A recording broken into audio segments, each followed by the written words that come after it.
Ethan Cole was alone in his apartment late at night, the dull hum of the city outside barely audible over the clatter of his drone on the workbench. He loved puzzles, patterns, and the way technology made complex problems solvable. But the phone call that lit up his screen changed everything.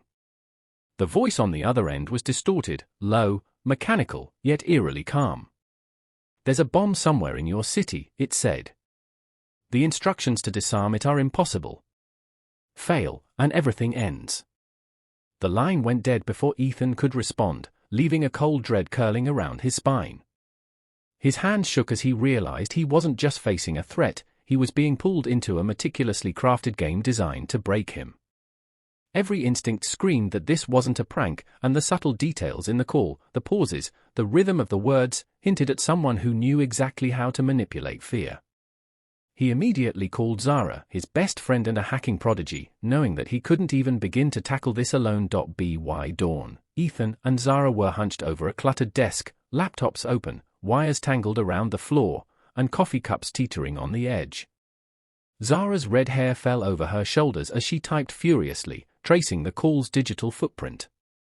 The first clue arrived by text, coordinates pointing to a city fountain. When they arrived, the scene was disturbingly ordinary, people jogging, pigeons pecking at crumbs, but the box hidden behind a statue contained a note that made their blood run cold. "Press the sequence only when the shadow touches the clock at 10 hours 7 minutes and 23 seconds, it read in perfectly precise handwriting. There was no room for error. Zara's eyes narrowed as she whispered, "This is more than a bomb. It's a psychological trap.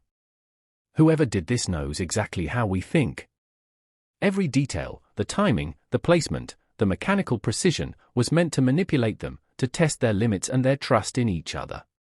The city around them seemed to pause, the usual sounds dulled, replaced by the pounding of their own hearts. The following hours were a blur of adrenaline and terror. The next call led them to a crowded subway station, where a locker concealed the second device.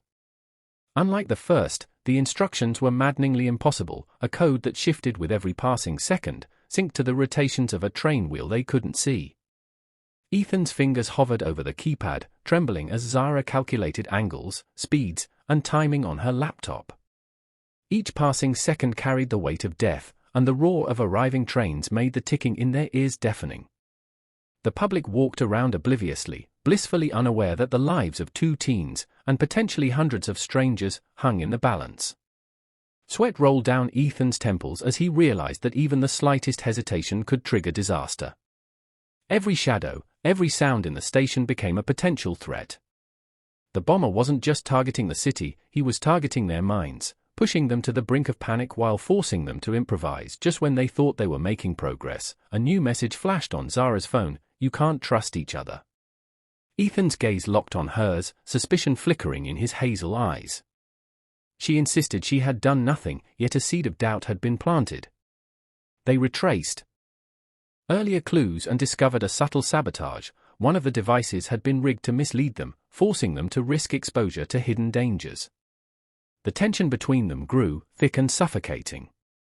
Every street they crossed, every corner of the city they entered, carried the possibility of immediate annihilation. The psychological strain was almost unbearable. The bomber had orchestrated this to erode their ability to work as a team. Ethan's palms sweated, and Zara's jaw clenched.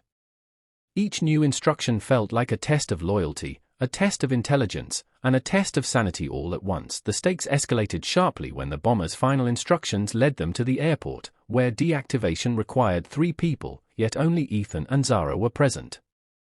The devices were precise, volatile, almost alive in the way they seemed to hum and vibrate under Ethan's fingers. On a live video feed, the masked figure taunted them, mocking their desperation.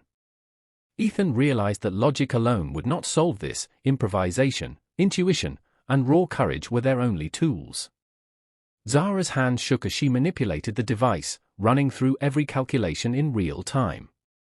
The airport terminal continued around them, oblivious to the imminent danger, the crowd's casual movements contrasting terrifyingly with the ticking countdown in their ears. Every misstep could trigger a catastrophe, yet they had no choice but to act through tireless analysis and sheer luck. Ethan and Zara traced the bomber to an abandoned warehouse outside the city. Inside, multiple devices were wired together like a nest of mechanical vipers, each with its own impossible sequence. A figure stepped from the shadows, masked and mechanical, confirming every fear.